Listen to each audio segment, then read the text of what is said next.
Despite an ugly loss for the Guardians in Baltimore on Wednesday night, they generated more scoring opportunities than the Orioles. The Guardians' issues with runners in scoring position is not the issue you think it is.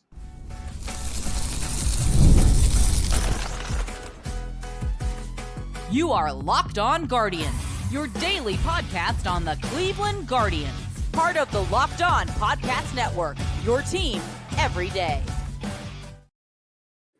Welcome on into another episode of Locked On Guardians. It is a bit of a Thursday therapy session of the show. Unfortunately, the Guardians losing on Wednesday night in an ugly fashion at the end. But we do this every day, whether the Guardians win or lose.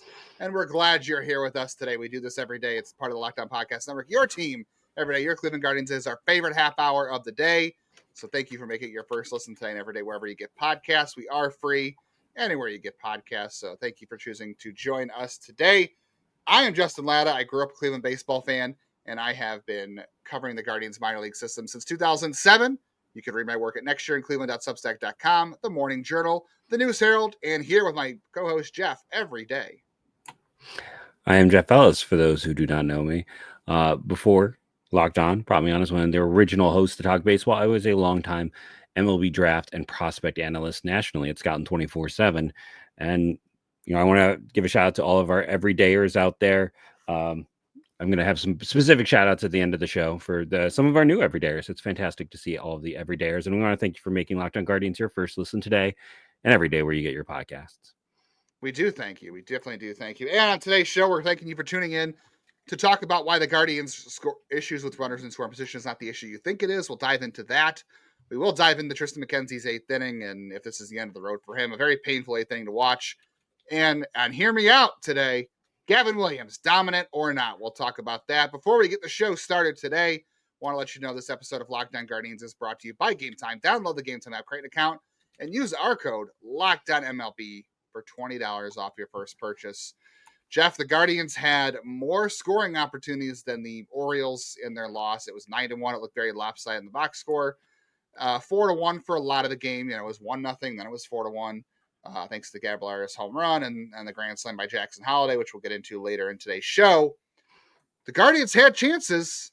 We always say with runners in scoring position, really, it's not as, I know people don't think this is controversial. It's not a skill. Maybe there's a little skill involved in terms of heartbeat and approach. Good hitters hit, bad hitters don't. Like it Yes, doesn't. yes.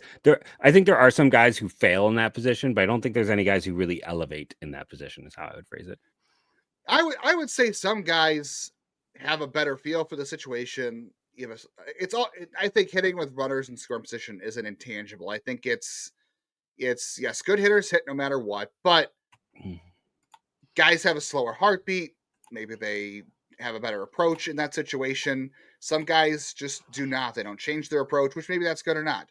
But the Guardians, I think we both can agree, are getting sucked into a little bit of bad luck. There's an element of bad luck in the Guardians' situational hitting right now, but there's also an element of guys who are struggling to help string things together. So I think it's 6 of one, half dozen the other. The Guardians are showing signs of bad luck with runners in scoring position, but there are some guys in the lineup who really need to put things together to help them get rid of this issue and start stringing some hits together when they matter. We'll talk about a couple of those guys, but I think largely there is an element of bad luck that's going to reverse itself here for the Guardians. 100%. And, we people are probably tired of hearing about BABIP, batting average of balls in play. For those who do not know, it's basically, it's a great indicator stat. It just tells us, and it varies at levels. I always say, like in the lower minors in college, it's actually a sign of a hitter being a good hitter. When we get up to the majors, it's a sign of luck. And a year ago, Cleveland had the 9th best weighted runs created plus in all of baseball with runners in scoring position. But they did that a 115. They did that with a 292 BABIP, which is right around league average is actually about 300 typically for a pitcher. So they were actually below average last year at 292. That was the 19th in baseball.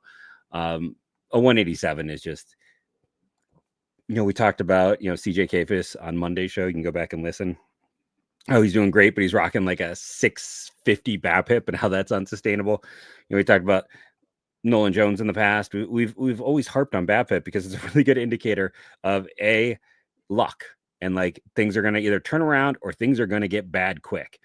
And in this case, like a 187 BABIP is just ridiculously low. They're going to get closer to 287, and as they get closer to 287, that takes you from a 190 to a 290. If they're hitting 290, no one's complaining anymore, right? Like that's if they're 290 as runners in scoring position, which is about where they were a year ago.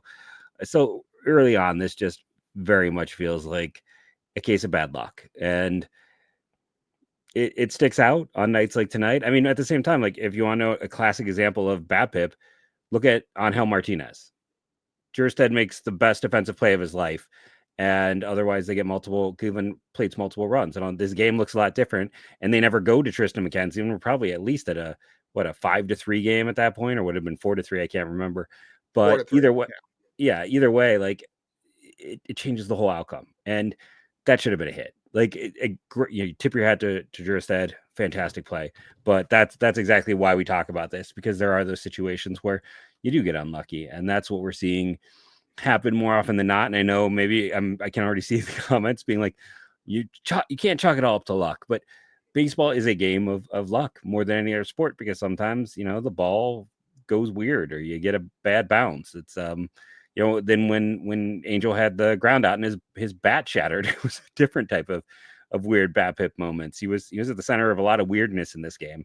I feel like an Orioles fan somewhere put a hex on him as I was watching this game unfold. Yeah, baseball, there is an element of luck involved for sure. But I think for the most part, we believe things even out, right? Like yes, last night, I showed the graphic of Angel Martinez's exit velocities, and some of them, they were all fantastic exit velos last night. He had 3 hits, but some of the launch angles, and I know some people are going to roll their eyes. Wow, you guys are really diving deep into the analytics here. Can't stand that. I get that. Lowest Some BABIP of them though in baseball last year was Tampa at 268. They currently have the highest BABIP in baseball with runners in scoring position at 336. Just to give you an idea, like that's where we are. 268 was the low. You even sorry to interrupt, but I just wanted to give a baseline. Yeah, things always tend to even out. Like last night, Angel had some hits that maybe probably shouldn't have been hits.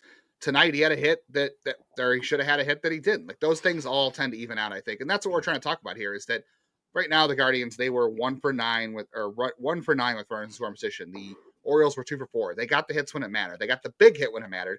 The ones that happened later in the game didn't matter because the game was out of reach by then. But the Jackson Holiday one is the one that mattered. They got the big hit when it mattered. The Guardians did not. Now, the other side to this is, I'll say at least for one more thing for the Guardians in terms of bad luck, is that, we talked about how bad their average is with runners in scoring position. We talked about how bad the average on balls in play is unlucky. And the reason it's unlucky, if you want to dive a little deeper dive into the data, is that they have the 10th highest hard hit rate with runners in scoring position. They are hitting the ball harder with runners in scoring position than the New York Yankees, than the Los Angeles Angels, who are all of a sudden world beaters, right? They're up there with the Cubs and the Rangers, who are scoring runs right now. So they are hitting the ball hard with runners in scoring position. They have the 5th highest fly ball rate, generally what you want with runners in scoring position, so you can at least drive in sack flies, which they do lead baseball in sack flies.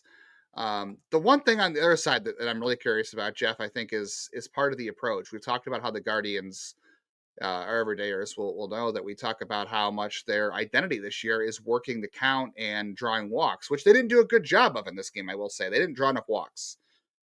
And they are 9th in baseball in walk rate with runners in scoring position. So I do wonder if there's an element of like passivity or being patient. Like you always have to border on that line of patience and passivity. So like you don't want to necessarily always walk with runners in scoring position because you want to get that hit. Sometimes you have to, though, because you have to take what you're given and take the base and let somebody else do it. And they're not doing it, which is part of the luck and evening out. So like they're doing some things really well with runners in scoring position. Some things they're not. Like right now, Kyle Manzardo in this game had a hit because it was a ball that got dropped, a pop-up that should have been a hit or should have been an out. And Nolan Jones worked a walk finally, was in a pinch hit appearance with runners in scoring position. That wasn't a hit. And both those guys are going through it right now. Manzardo's struggling to get hits. Nolan Jones, is the only thing he can really do is get walks. Those two guys, to me, are part of this. They need to start getting some hits with guys on. to get this to turn around. Those are the two guys I'm looking at the most. Noel's been kind of horrific too. So like they're doing some good things, but there are some elements of guys needing to come through when they get their opportunities like they haven't been.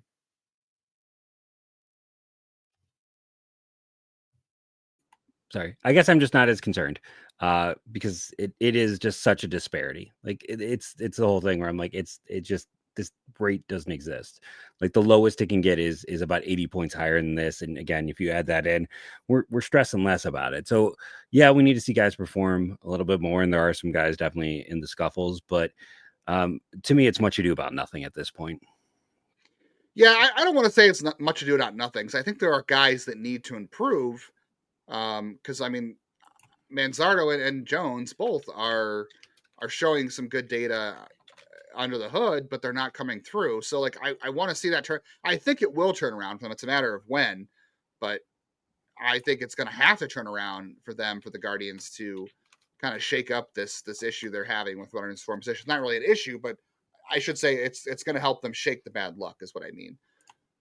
Triston McKenzie, this is not bad luck, unfortunately. This is just a guy who is really lost right now. Is this the end of the line for Triston McKenzie after that outing on Wednesday night at Baltimore? We will talk about that, the ugly eighth inning.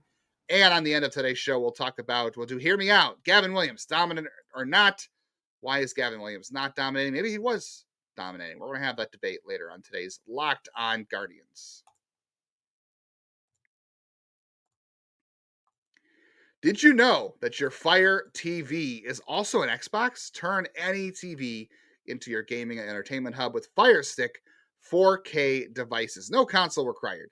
Just grab your pair controller, subscribe, or sign into Xbox Game Pass Ultimate with EA Play included, and you are ready to play. Dive into hundreds of premium titles from EA Sports College Football 25 to Call of Duty Black Ops 6 and Avowed as easily as you stream your favorite shows.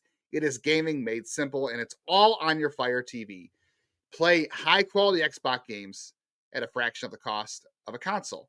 If you already have a console, a Fire TV Stick 4K device is more affordable and easier to travel with, allowing you to take your games and your kids' games with you and plug it in wherever. I will say, when I went to spring training, I was missing my Xbox a little bit. It was a lot of fun, but we were in our house at the end of the night that we were in. And I would have liked to have had my Xbox in there. The MLB The Show was not out quite then, but there was other games I was playing. If I had a Fire Stick 4K device, I would have taken that with me on a controller. I would have been able to play some games on my Xbox from spring training.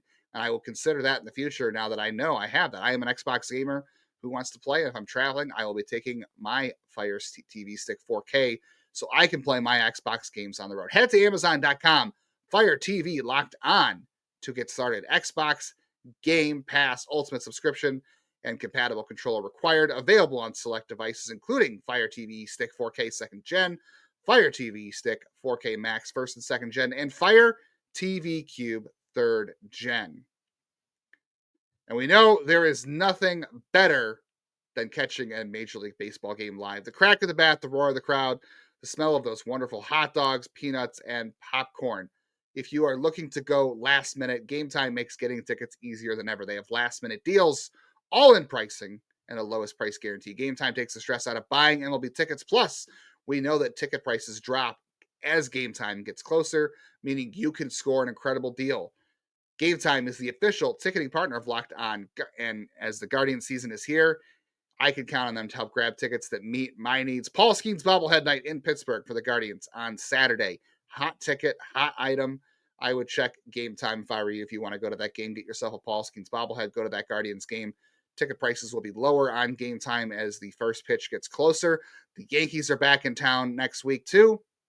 Always a hot ticket in Cleveland. You can check out lower prices closer to Game Time on Game Time. Take the guesswork out of buying tickets with Game Time. Download the Game Time app, create an account, use our code LOCKEDONMLB. You're going to get $20 off that first purchase. Terms apply. And again, create the account and redeem our code LOCKEDONMLB for $20 off your first purchase on Game Time. Download Game Time today. Last minute tickets, lowest prices, guaranteed.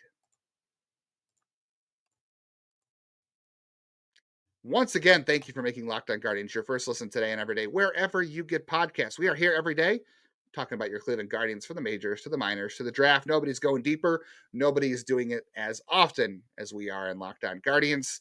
Make sure if you are listening on Apple Podcasts, Spotify, Stitcher, Podcast Addict, wherever you are, auto download the episodes so you never miss an episode. Hit the bell on YouTube so you never miss a video. We got reaction videos, bonus content, 5 podcasts a week. Our MLB Squad show that releases as well on Tuesdays. Check all that out. And if you like what you're hearing, if you got this far, consider being an insider. We were texting with our insiders during this game about Triston McKenzie's start. We were talking about the offense. We were talking about Gavin Williams, Lane Thomas being back. Jeff is doing bonus draft content. I did some bonus prospect content. We're going to do bonus episodes here at some point too. All kinds of benefits you can get by being an insider with Locked On Guardians. Join subtext.com/Locked On Guardians to come hang out with the insiders. Triston McKenzie might be on the outside looking in going forward. That was about as ugly as an outing as I can remember seeing. I was sitting there watching the game, Jeff, and he was throwing balls to the backstop. He was bouncing balls in the dirt. And before today's game, before Wednesday's game, Stephen Vogt was talking about how body language is the biggest deal in baseball, according to the managers. Like, you spend a lot of time with these guys, and the best way you can read what they're going through, what you're seeing on the field, is body language. You can kind of tell how a guy's doing based on his body language. To me, this is not a new issue for Triston McKenzie. The body language is always very much on his sleeve when he struggles. You could see it on his face in this game. My wife was watching. She was crying watching me. Not because it was so bad. She just felt bad for Triston McKenzie. Because I will say, I don't want to pile on Triston McKenzie because I think he's a good person. I enjoy talking to him. I think he's smart. He's interesting. Does a lot of really nice things off the field. But right now, I just can't see a path forward for him. This is ugly. You can only use him in games where things are spread out, and he made it worse in this one. He wasn't locating anything in this game. He didn't even look like it was close. And when it was close, the Orioles were teeing off. Andrew Walters pitched a heck of a game in Columbus on Wednesday night. I know Tom Hamilton was saying that it sounds like he should be close to return. I don't think you can roll with Triston McKenzie. Last year you had Pedro Avila who could come in these games, right, and soak up some innings for you. But the reason he was in these games is because he kept it close. He was so good. Triston McKenzie is not soaking up innings. He is going out there and he is just throwing. Like, that's just all I can say it is. It's throwing. I don't think the Guardians can really go forward with having a spot in the bullpen that pitches once a week and is bad at that. I think you have to go out, and you've got Jacob Junis, you got Joey Cantillo out there who can give you length. I think the time is coming very soon to expose Triston McKenzie to waivers and recall Andrew Walters.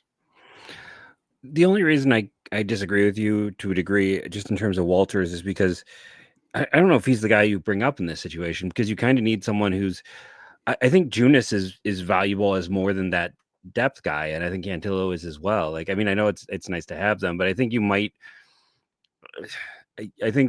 need someone who can be the sacrificial lamb. You need kind of that. You need an Avila type player. So Cody Bolton is what you're saying? Come on up, Cody Bolton. Just got here. But head over to Baltimore, Pittsburgh, Seattle. Right, that's where he came from, was Seattle. Well, I mean, I'm just saying, is he heading to Baltimore or Seattle? But the thing with McKenzie is pitching is such a disaster show. I still, I'm really expecting, living here in Milwaukee, the Brewers to claim him and fix them like they did Tobias Myers and what they did to a degree before he got hurt with Aaron Savale. Tomorrow, I know we'll talk about the GM rankings that came out on The Athletic about what are the best front offices in baseball. And the Brewers were ahead of the Guardians, even though the Guardians are very high. But, it's going to be interesting. He might be a great change of scenery candidate. And the other sad thing, honestly, is like every time I go out and see him pitch, as a fan of this team, I'm just so thankful that the extension they were working with him fell apart. Can you imagine if they had given him a Tanner-esque extension, like how ugly that would look right now? They'd have gotten so little value off of it. It would have been Jake Westbrookian, right? Like, I feel like Jake Westbrook's extension, he was hurt for a large chunk of it. But yeah, it's unfortunate. he's an interesting player. He's always been that. He's a unicorn. I've talked about this before.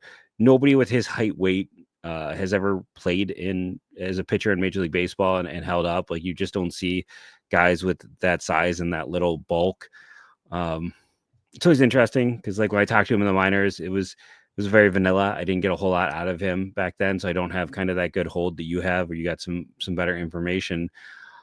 He just looks like a guy who came out and all he could kind of spot was the fact. I mean, this was embarrassing. Like, there's no way around it. It wasn't just a bad performance. This was an embarrassing performance. And I feel bad for the guy. It's impossible not to in this point. Like, no one feels worse right now about that than Triston McKenzie does, because he's got to feel like he's got, this is the organization he's known. This is the place where, like I said, he almost signed a multi-million-dollar extension. Like, he's lost millions of dollars by not getting that done. Like, he's sitting there in a very cruddy situation. So I feel for the guy. And before anyone wants to go and, like, I don't know what Triston, if he has social media, don't go be a jerk to someone who's suffering right now. Like, understand that no, he doesn't want this. He doesn't want any of this to happen. So let's just take a moment and say it was bad, but, like, let's not be bad people. And I don't think any of our listeners are. I don't think I'm speaking to a crowd where I really need to say this, but I just want to say in general, if a rando is watching, like, don't be bad because a player was bad. Yeah. Professional athletes, as fans and people who watch this team every day, we want them to win, right? And we don't like when they lose. We don't like when they play bad like this. They feel 10 times worse when they play this bad or they lose, because they are the ones putting in the work every day to have the outcomes they want, because their career depends on this and their money depends on this. And Triston McKenzie, like you said, you can probably, in a weird way, thank Triston McKenzie for the Tanner Bibee extension, because he didn't get his done.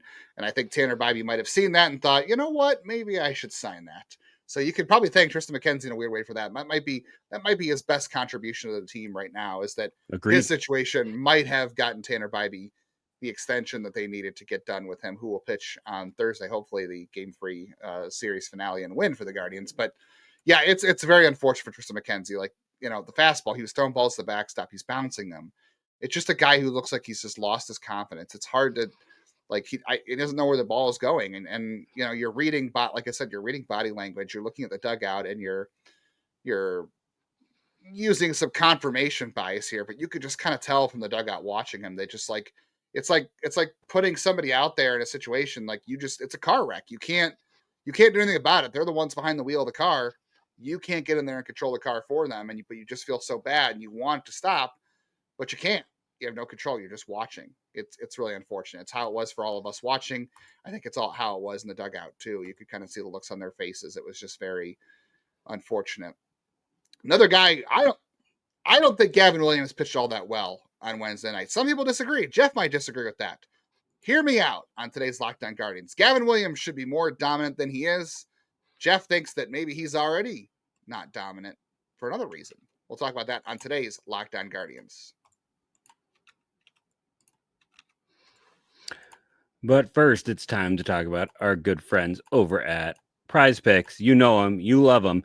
Basketball and hockey playoffs are heating up, and there's no better way to turn your sports knowledge into some real rewards. With Prize Picks, the easiest and most exciting way to play daily fantasy. With Prize Picks, you simply pick more or less. How easy is that? On at least 2 player projections, and sometimes they give you one for free. Sometimes they will give you one where it's like, the equivalent for this show would be that Jeff Ellis in a month will say, there is a world more than one time. Like, they'll give you a gimme like that.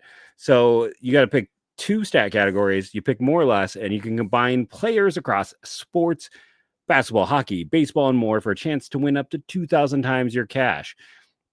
Who doesn't love Taco Tuesday? My son's favorite pajamas are ones with tacos on it that say, let's taco about it. Taco Tuesday on Prize Picks they discount player projections up to 25% for even more value. Their payouts are fast, safe, and secure. Download the app or go to the website. I'm old. I like to go to the website. I think they have a very user-friendly website over at Prize Picks. And use the code LOCKEDONMLB to get $50 instantly after you play your first $5 lineup. That's code LOCKEDONMLB to get $50 instantly when you play your first $5 lineup. Prize Picks. Say it with me. Run your game. Today's episode is brought to you by Epicor. Every team knows the value of hard work. This is a grindy Guardians team, all about hard work, and they're all about taking pride in what you build, the same as Epicor, and practicing every detail to get the best results. But no player, no matter how amazing, can do it all alone. Working together makes getting that win easier. At Epicor, the All-Stars are the hardworking manufacturers and distributors who create and deliver the things we all need, from aerospace to electrical to medical devices. Epicor ERP solutions are created by industry experts to help make every day easier, seeing your whole supply chain easier, managing logistics easier, responding to price changes easier. From small businesses with big dreams to growing enterprises with global vision, we'll equip you with the right tools to move forward, think ahead, and lead the way. Because as the clock ticks down, you need to make the most of every hardworking minute. Easier doesn't cut corners. Easier takes the lead. Discover your success at easierwithepicor.com. That's www.easierwithepicor.com.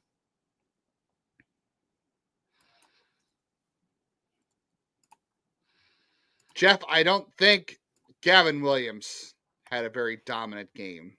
He was the longest pitching outing for the Guardians this season, and I don't think it was a very good outing. And I'll tell you why. He gave up 13 hard hit balls. He had a very hard time throwing his curveball and his sweeper in the zone, and because of that, hitters were able to sit on his fastball and tee off on it.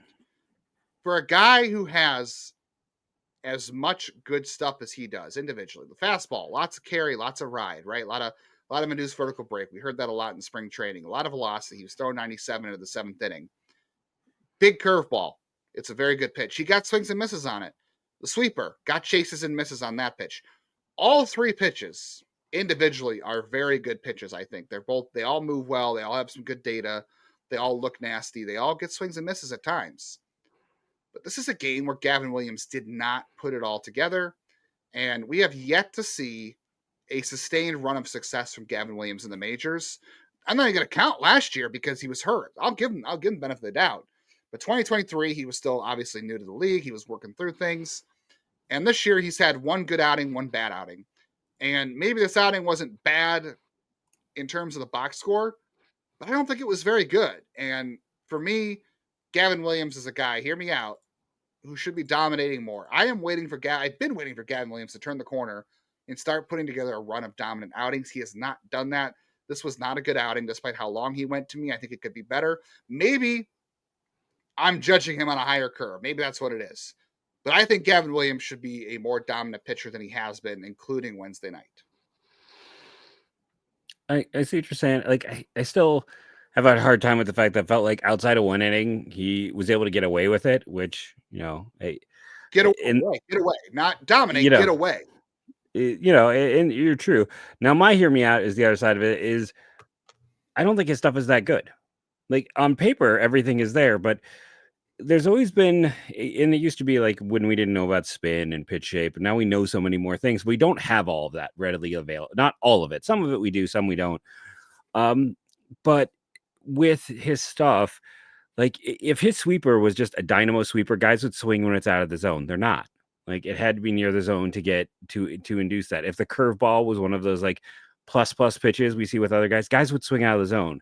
They wouldn't be able to sit on the fastball like they are. His stuff is good, and there's the ability for it to be maybe even great, but I don't think he's there yet. I don't think he has put anything forward enough to do that. I think the reason guys can sit there and tee off is because he isn't a plus pitcher. He hasn't established that yet. He doesn't have the consistency.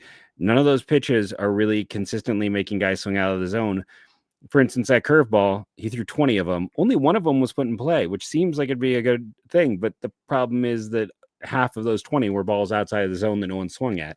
If you're going to miss, you got to miss close, or you got to have just a dynamite pitch that is going to, the guys are going to swing at anyways. So I think, when you see a guy play like this and the team can just pound the crud out of his fastball, to me, that's a sign that stuff isn't that great, that it shouldn't be that easy. You said yet. I think you're right. Yeah, it hasn't happened yet. And I think that's exactly what happened in this game is the Orioles did not respect his his breaking stuff because he couldn't throw it for strikes. So they didn't have to worry about that. They were going to make him prove that he was going to throw the spin for strikes. He didn't do it. So they sat on the fastball. When they got it, they hammered it. And it's a good fastball, but they still hammered it because why? Because they were looking for it. They were sitting on it because they didn't respect the breaking stuff. That's why I said I do think individually Gavin Williams does have the stuff. He's got to be in the zone more with his breaking stuff to make it all work. He has to put it together. I think the pieces exist for him, but they haven't been put together yet. And it's only a couple starts. I'm not going to sit here and press the panic button that, Gavin Williams, he's not going to be the ace we thought he was. But we had a lot of hype in spring training. And he's had one good start. He's had one bad start. He's had one okay start. This was, I don't know. I'll put this in the okay category. This is solidly it was okay. Not great. My thing is, this is an Orioles team that has not been hitting well. They do have better talent in their lineup than on paper than they've shown in games so far this year because we know they're a playoff team. I'd like for the Guardians to get out of Baltimore before the Orioles figure it out and start putting it together. They might have done it against Gavin Williams for all we know. We'll have to see from Tanner Bybee on Thursday in the finale, but Gavin Williams certainly gave them a lot of confidence a night after Logan Allen, who has less stuff than Gavin Williams, kept the Orioles lineup at bay. So that's what I'm concerned about there. I'm not saying it's a long-term concern, but it just tells me Gavin Williams not there yet in terms of what we want him to be. On tomorrow's Locked On Guardians, we'll come back. We will talk about Game 3 of this Orioles-Guardians series, Tanner Bybee versus Tomoyoki Sugano. And we will talk about the Guardians front office. We're going to give them a little bit of appreciation. They were voted very highly in a survey recently in terms of how highly they're ranked. So we'll talk about that and tomorrow's Game 3 on Locked On Guardians. Yep, it's another positive pitching matchup. I'm hoping we will see them take advantage tomorrow. Thank you all for joining us. Remember to rate and review, download daily. It helps. I promised I would give a shout out. So quickly at the end here, shout out to Kay Duger, one of our new everydayers. Thank you. And go Guardians, go.